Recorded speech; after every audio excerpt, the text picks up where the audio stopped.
เย่แล้วค่ะก็มาฮอดแล้วสถานที่ท่องเที่ยวใหม่ของเมืองเฟืองนั่นเองเนาะที่ทุกคนไปไกลมาเมืองเฟืองต้องเห็นจุดเป็นจุดเด่นเป็นเลนด์มาร์คของเมืองเฟืองสถานที่ใหม่แน่นอนนั่นก็คือมาเนาะฮอนดาแม่แอดเมืองเฟืองนั่นเองให้มาเมืองเฟืองแล้วต้องได้มาแวะนี่เนาะเพราะว่ามันติดกับทางใหญ่ที่รถเที่ยวไปเที่ยวมาเนาะ I killed it, it's murder. Go crazy, berserker. I killed it, it's murder. Go crazy. สวัสดีเมื่อพบกับเบย์และซ่องเบย์สไตล์เนาะวันนี้เบย์พามาเที่ยวสถานที่หนึ่งเนาะที่เพิ่นกำลังสิเฮ็ดใหม่เนาะซึ่งมันอยู่ที่บ้านเกิดของเบย์เองนะนั่นก็คือเมืองเฟืองนั่นเองนะเพราะวันนี้ได้กลับมายามบ้านมาครั้งนี้พิเศษเองพิเศษเองแล้วเพราะว่าพาทุกคนมาเบิ่งสถานที่ท่องเที่ยวใหม่ของเมืองเฟืองนั่นเองซึ่งว่าสถานที่ท่องเที่ยวเนาะเพิ่มขึ้นอีก2แห่งนั่นเองเนาะซึ่งว่าแห่งนี้เป็นแห่งทำอิฐที่เบมาเนาะและสถานที่ที่2เนาะนั่นก็คือ30,000ตัวเฟืองประมาณนี้แหละเนาะอยู่บ้าน30,000เมืองเฟืองเนาะและสถานที่ที่เบมาวันนี้ก็คืออยู่บ้านดอนอยู่ไกลๆเนาะสถานที่นั้นมันไกลเท่านี้ก็ขอโจไว้ก่อนแล้วเทนาสิพาเอามาให้เบิร์สถานที่นี้เม่นเพิ่นกำลังเสียเปิดนะแต่ว่าวิวงามแห่งงามแบบทุกคนต้องมาถ้าใครมาเมืองเฟืองต่อไปไม่ต้องคิด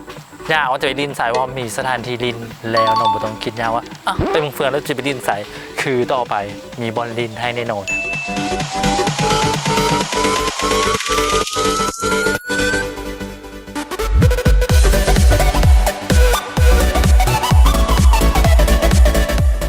แล้วตอนนี้เราก็จะมาเบิ่งคร่าวๆเนาะสถานที่น่าจะเป็นแลนด์มาร์คของนี่แหละเนาะคอยอ้ายที่เมืองเฟืองน่าจะเป็นจุดแลนด์มาร์คที่แบบว่าบอลไทยโฮมจุดเด่นจุดหนึ่งของเอาวะบุจือซื้อเป็นแลนด์มาร์คของมานอนนาเดอแอดเมืองเฟือง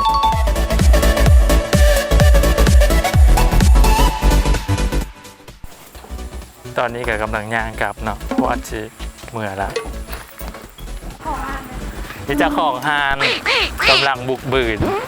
กำลังเล็งเปิดฮาน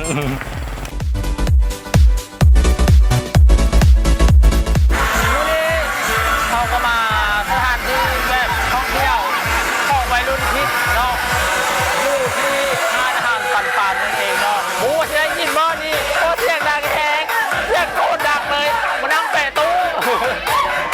แต่ว่ารู้สึกว่าโตทั้งกลางม้วนแหงโตทั้งกลางม้วนแหง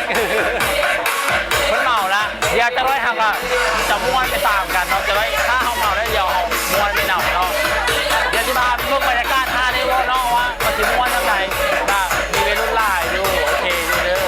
ลายเขาเจ้ามาลูกเมื่อถึงเนาะเดี๋ยวจะพาเบิ่งเนาะว่าจะม้วนยังไง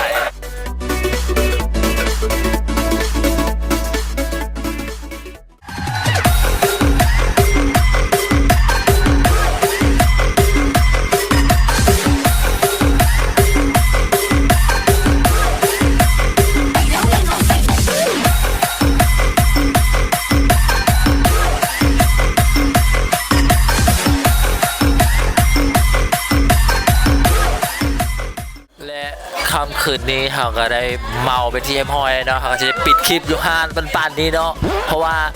เมาแหงไม่ไหวละแต่ว่ากับบยอมคือกันแล้วจะซื้อไปกินอยู่เฮือน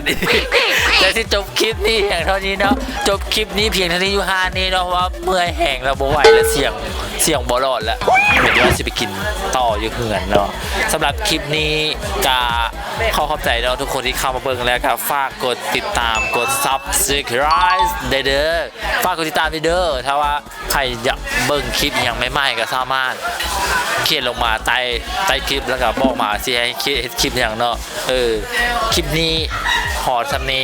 เมื่อยละเมาละไปนอนไปกินเบียร์ต่อไปนอนละสำหรับมื้อนี้สบายดี